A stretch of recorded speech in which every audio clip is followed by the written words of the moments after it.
Seja muito bem-vindo aí ao canal, curta, se inscreva, compartilhe, ative o sininho. E hoje a gente vai começar nossa série sobre Romanos, já começamos nossa série sobre João. Todo dia aí vai ter vídeo, caso não tiver um dia ou outro, mas aí vamos continuar aí a soltá-los eles diariamente, tá? E a gente vai ler Romanos capítulo 1. Romanos é uma carta muito importante porque ela traz uma série de doutrinas acerca do cristianismo, né? Acerca do que Jesus fez e de como isso se reflete no comportamento da igreja. Veja bem, Roma era uma cidade, na verdade um estado, né? Conceito de nação, e ali existiam cristãos e se formou uma igreja. E aí Paulo, ele, como em muitas cartas, vai se dirigir à igreja de Roma, né? Ah, para explicar a eles algumas situações. Então, a gente pode até ver, inclusive, essa igreja que dá origem à Igreja Católica Apostólica Romana, depois, muito por conta da maneira como era coordenado ali os seus estados e a igreja que foi fundada naquele lugar. Então, sem demora, vamos lá ler Romanos capítulo 1. E aí ele começa com saudação, né? Então, aqui no começo não tem muita coisa a respeito de doutrinas, mas mesmo assim é importante a gente estar lendo tudo e explicando. O vídeo vai ser longo porque é para discorrer o capítulo todo, assim como serão todos os outros, para que evite-se ficar coisas fora de contexto, por conta da complexidade das doutrinas que aqui se estabelecem, não é bom ficar repartindo muito. Inclusive, você aí, quando começar a ler, tome muito cuidado, leia todo o capítulo, tente entender, e não leia somente o capítulo, mas leia todo o livro, porque as doutrinas elas se conversam e elas têm pontos e referência entre elas mesmas. Então, se demora, vamos começar. Paulo, servo de Cristo, chamado para ser apóstolo, separado para o evangelho de Deus, o qual foi prometido por ele de antemão por meio dos seus profetas nas escrituras sagradas. Então aqui ele está falando basicamente que o evangelho ele foi prometido por Deus antes de todas as coisas por meio das escrituras, tá? E fala o quê? Acerca de seu filho, que como homem era descendente de Davi e que mediante o espírito de santidade foi declarado filho de Deus, com poder pela sua ressurreição dentre os mortos, Jesus Cristo, nosso Senhor. E ele vem falando aqui, por meio dele, por causa do seu nome, recebemos graça e apostolado para chamar dentre todas as nações um povo para a obediência que vem pela fé. E vocês também estão entre os chamados para pertencerem a Jesus Cristo. A todos que em Roma estão de Deus chamados para serem santos. A vocês graça e paz da parte de Deus, nosso Pai, e do nosso Senhor Jesus Cristo. Bom, antes de tudo, sou grato ao meu Deus, mediante Jesus Cristo, por todos vocês, porque em todo o mundo está sendo anunciado a fé que vocês têm. Só para dar referência, versículo 9 agora. Deus a quem sirvo de todo o coração, pregando o evangelho de seu Filho, a minha testemunha, de que como sempre me lembro de vocês em minhas orações e peço que agora, finalmente, pela vontade de Deus, seja-me aberto o caminho para que eu possa visitá-los. Então, basicamente, o que ele está falando aqui é que ele tem vontade de ir até a igreja, tá? Que na verdade essa aqui não foi uma igreja, foi uma igreja que foi estabelecida por Paulo em termos de doutrina, mas ele precisaria ali fazer uma visita física presencial a eles. E ele precisava ir para aquela igreja justamente para quê, ó? Anseio vê-los a fim de compartilhar com vocês algum dom espiritual para fortalecê-los. E isto é, para que eu e vocês sejamos mutuamente encorajados na fé. Ou seja, Paulo querendo compartilhar um dom e, através desse dom, ser fortalecido na fé. Por aqueles que recebem esse dom, ele iria ter o gosto de saber que Deus o usou. E aquelas pessoas iriam ter o gosto de saber que Deus ele havia derramado algum tipo de dom entre elas por meio daquela pessoa, que seria, nesse caso, Paulo. E aqui também ele fala assim, ó: quero que vocês saibam, irmãos, que muitas vezes planejei visitá-los, mas fui impedido até agora. Meu propósito é colher algum fruto entre vocês, assim como tenho colhido entre os demais gentios. E aqui ele está falando tanto numa colheita espiritual, no sentido de almas e pessoas arrependidas, convertidas ao Evangelho, como também em relação a alguma ajuda e benefício humano, no sentido de dinheiro, para que ele pudesse continuar a sua caminhada e fazer suas viagens. E ele foi muito ajudado ali por todas as igrejas, e aqui ele fala, ó, como entre os demais gentios. E aqui em Roma, a gente pode perceber que não era uma igreja fundada por judeus, como, por exemplo, era a igreja que Jesus havia destinado aos cuidados, principalmente dos seus apóstolos. Então,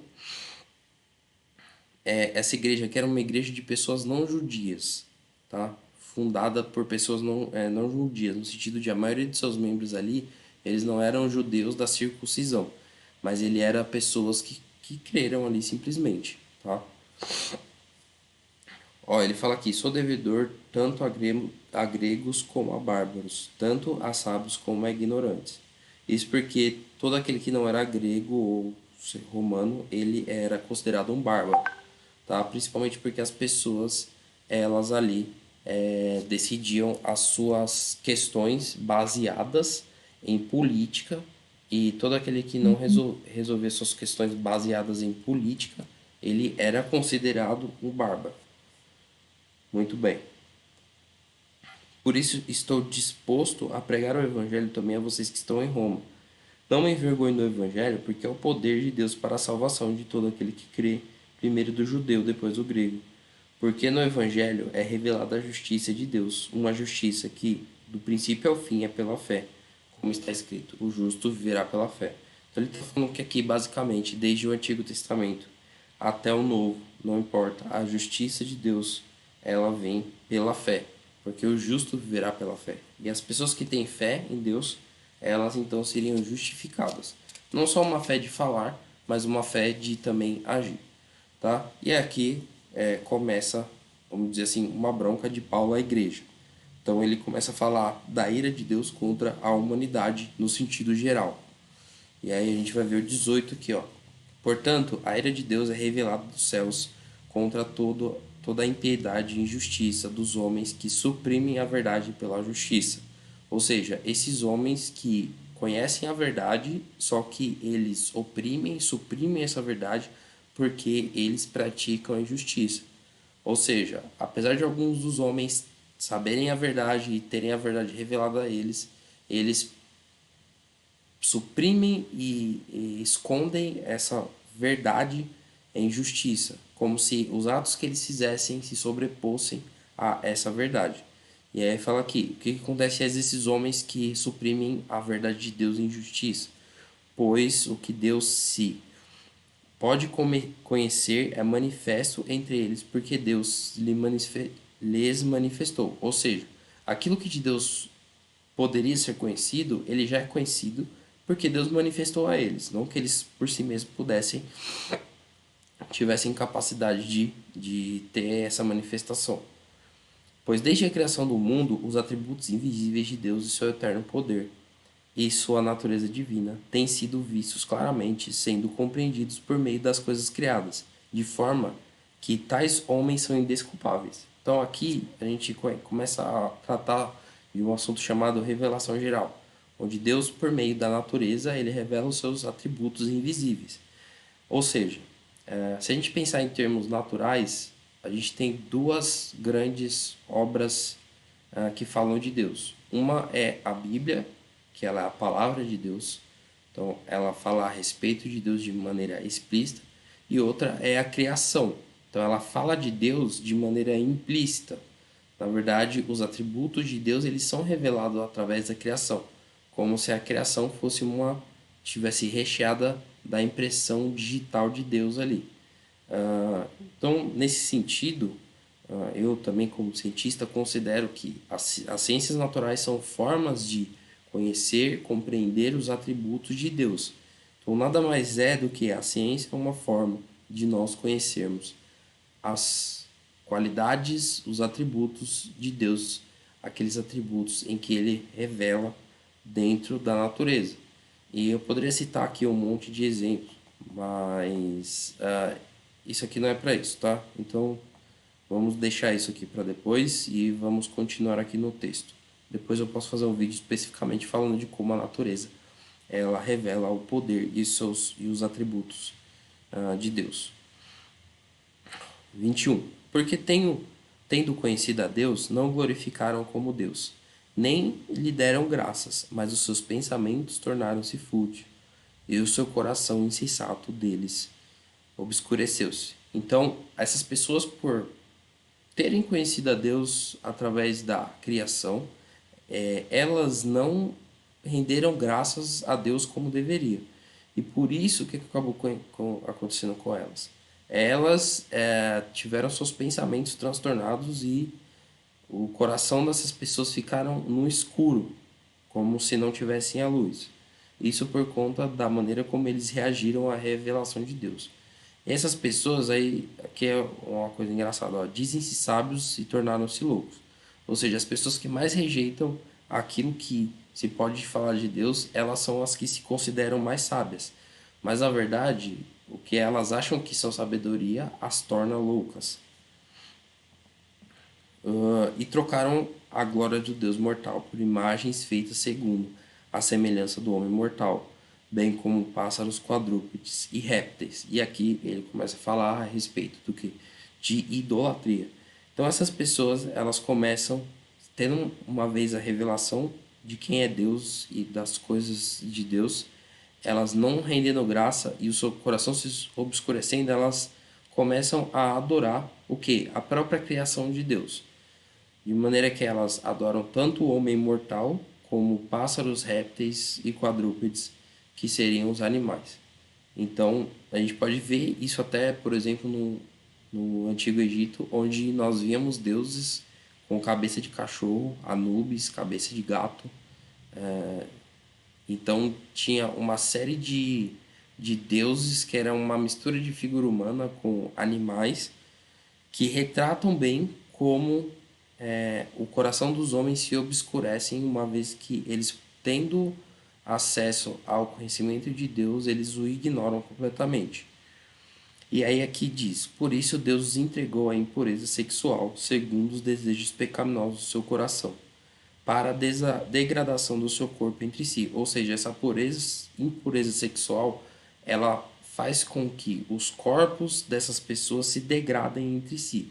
Ou seja, mesmo ela tendo relações sexuais de uma maneira a qual Deus não concebeu, sendo uma relação sexual impura, elas têm seus corpos degradados. E isso a gente pode comprovar aí até por uma série de doenças que acomete essas pessoas, tá? Então isso aqui é muito grave, infelizmente. 25. Trocaram a verdade de Deus pela mentira e adoraram e serviram as coisas e seres criados em lugar do Criador, que é bendito e para sempre. Amém. Então aqui basicamente está falando o que eu já vinha falar, porque essas pessoas, elas, mesmo conhecendo a Deus e não rendendo a graça como era de direito de Deus, o que aconteceu com elas? Elas colocaram Deus como seu Deus, criaturas, homens, mulheres e animais, etc. E isso daí corrompeu aí o coração deles. E isso daí foi porque Deus deixou eles entregues às suas paixões vergonhosas.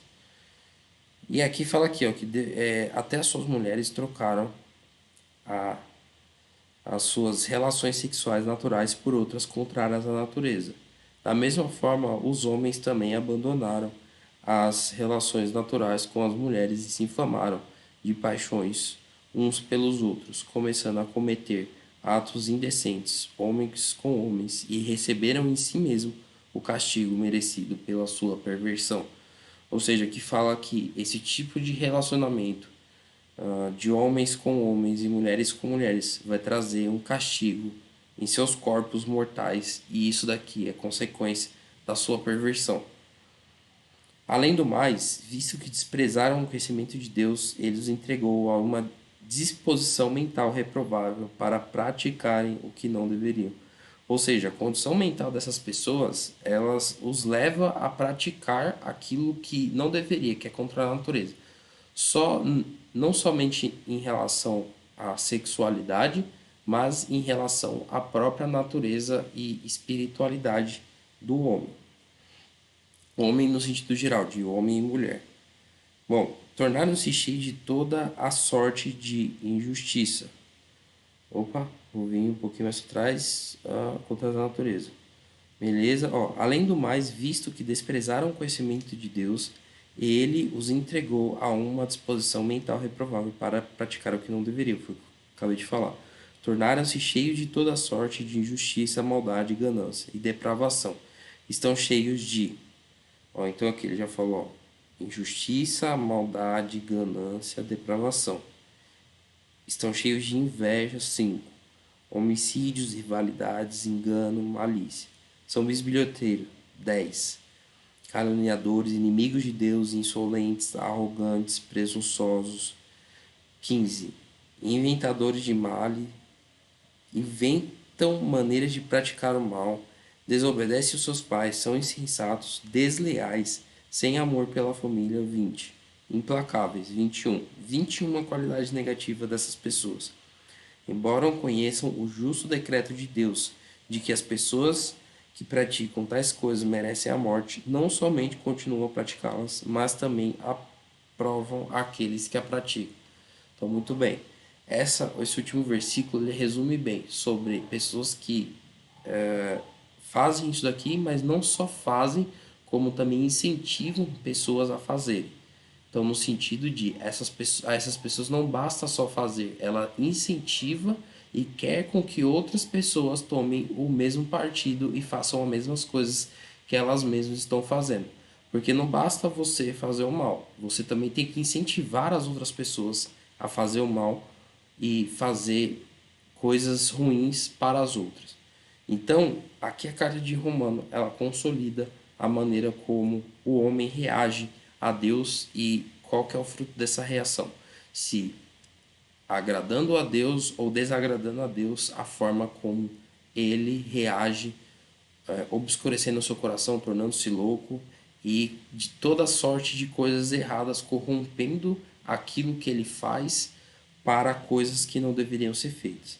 Essa daqui é uma das partes mais pesadas da carta, porque aqui fala muito sobre a ira e o juízo de Deus e como ele se manifesta nessas pessoas e como é a reação dessas pessoas a esse conhecimento e a falta de reação, na verdade, dessas pessoas, o que fazem com elas mesmas. A gente pode ver a todo momento todo esse tipo de mal que a pessoa está gerando, está fazendo por não reconhecer a Deus, voltando para ela de uma forma ou de outra como castigo, fazendo com que ela pratique o mal e porque a gente sempre tem um sentido de que a pessoa é mal e por isso ela não acredita em Deus.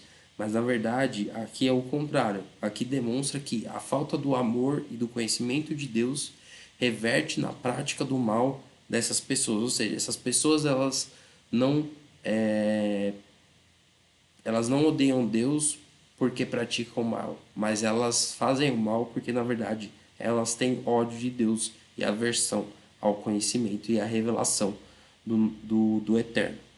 Então, por isso, essas pessoas elas são entregues a esses sentimentos, porque uma vez que ela não reconheceu o seu Criador como aquele que deveria ser adorado, aquele que deveria ser amado, elas estão sujeitas a práticas de todos os tipos que possa fazer o mal tanto para elas como para outras pessoas. E a gente vai falar depois do capítulo 2 de Romanos, que se refere ao justo juízo de Deus e a como os judeus eles têm relação com a lei de Deus. Tanto a lei, mandamento, como a lei da fé. Beleza? Curta, se inscreva, compartilhe, não deixe de ativar o sininho aí e nos ajude aí dando o seu like aí. Se você ficou até agora, muito obrigado. Até logo.